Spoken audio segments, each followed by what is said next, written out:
We move on to the Monday Nighter, October 11th, 8:15 p.m. Eastern. Indianapolis Colts 1-3, 1-1 on the road. At the Baltimore Ravens 3-1, 1-0 at home. We're at M&T Bank Stadium in Charm City, Baltimore, Maryland. The Ravens open up as 7-point favorites. They've not done anything to prove to me that they deserve to be 7-point favorites. Now, I know they just stomped on the Broncos, and I was on the Broncos after, it took me a long time. I didn't bet the Broncos until before the game, and I shouldn't have.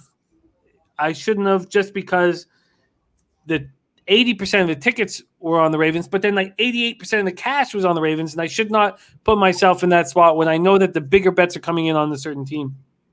And shout out to all of you guys who were on the Ravens. You were absolutely right. This total's gone from 48 down to 46 or 45.5. There's a 45.5 at UWager, Heritage, Intertops, and Bet365. Let's go right to the cash. 3,808 tickets in. 64% of the tickets are on the Ravens and 44% of the cash.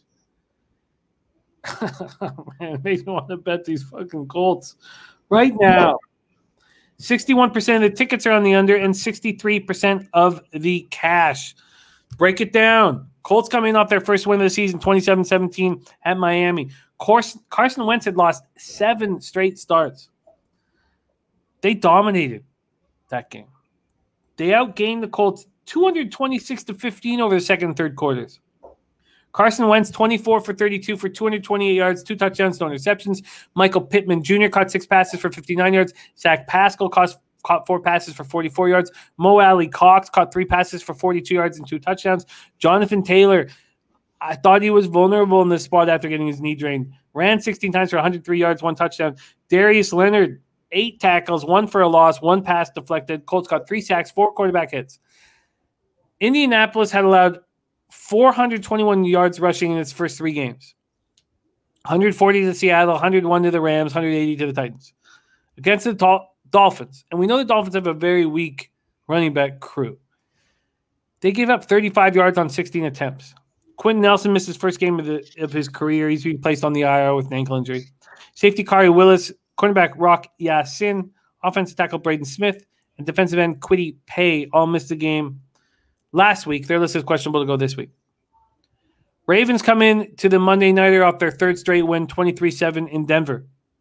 They tied the Steelers' NFL record of 43 straight 100-yard rushing games in dubious circumstances, but I get it, and I have no problem with them doing it.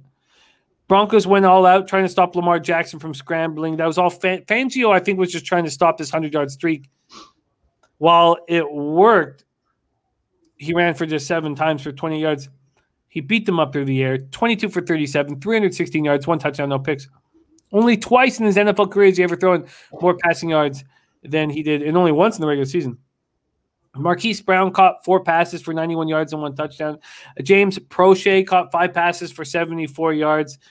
Nice to see him shine in the NFL after seeing a lot of those moments in college. Mark Andrews caught 5 passes for 67 yards. Latavius Murray ran 18 times for 59 yards, 1 touchdown. The Ravens defense was swarming the Broncos quarterbacks. They knocked Bridgewater out of the game with a concussion, 5 sacks, 11 quarterback hits. Justin Tucker is now last year for the first time, Justin Tucker looked vulnerable. He was missing kicks that I'd never seen him miss before, and I was like, God, I guess he's just done. Now he kicks a 66-yarder, and I bet you it's nice kicking in the thin air. He was perfect there, a 46-yarder and a 20-yarder. Alejandro Villanueva, knee injury. He's questionable to go this week. Derek Wolfe, defensive end, was placed on injured reserve before the game. The Ravens were hoping to make take Miles Boykin off injured reserve, but he was not activated. He's still dealing with a hamstring injury. Will we see Rashad Bateman make his pro debut Monday? Possible. Ronnie Stanley and Deshaun Elliott, offensive tackle, safety, respectively, remain questionable. The Monday Nighter, Bebsie. Dennis Garcia says Indy's the only way you can play at this elevation, under 2. Take it away. What was that? He says Indy is the only way you can play at this evaluation. Sorry, I said my fault. Elevation, I said. Dennis Garcia said, Indy's the only way you can play at this evaluation, under 2.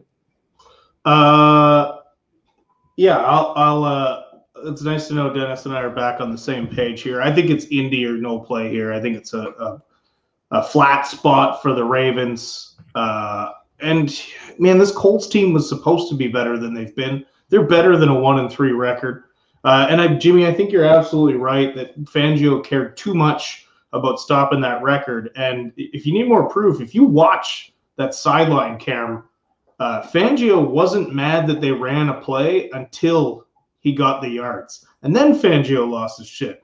So that tells me he did care about that, which tells me he had the wrong approach to this game. Also losing Teddy Bridgewater was huge. It helped the Ravens. I look at this as Indy or no play. I think these are both pretty evenly matched teams. A lot of it comes down to whether or not Carson Wentz can be terrible or a game manager. But yeah, look for them to attack heavy once again with Jonathan Taylor. And I think the Colts can pull off an upset here. Yeah, but I don't think we need to worry about that. I think just keep it within 7. We've seen a 6-cent move already to the Colts.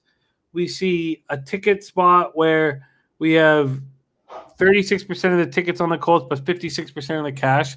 I think we lock in this 7 right now. The question is, do we let the total go because it's moved 2 points or 2.5 points, depending on where you shop?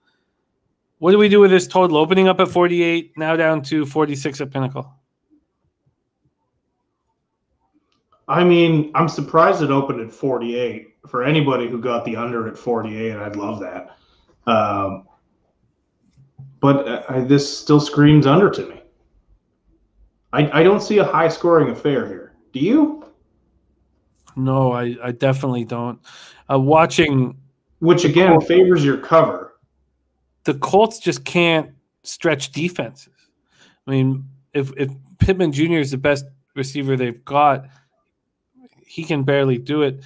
I don't think T.Y. Hilton's going to come in, and save the day when he does come in a couple weeks, if he comes in a couple weeks. So they're always going to be, like the Mo Alley Cox. There's going to be more and more Mo Alley Cox, and you should have, like, when Carson Wentz was talking about Mo Alley Cox after the game, he was blushing, with such a capable big body that he's got. And he was saying that Mo Alley Cox plays big too, because there's big guys who don't play big. The Colts will always beat you in low-scoring games. They're never going to put up 35+, I don't think. So I think both spots are live right now, Colts and the under. Let's just take one last look at the cash flow and the under here. 61% ticket, 63% of cash. We see it dropping. I think both spots are live right now. I think both spots are appealing.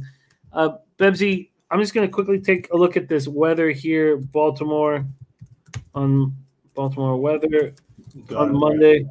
Can we get any help there? No, it's a gorgeous, gorgeous night in Baltimore. Gorgeous. It's going to be about 72 with no wind and beautiful. I don't even think that's too big. Iceman says Colts and under is my play. Bebsie making ton of sense tonight.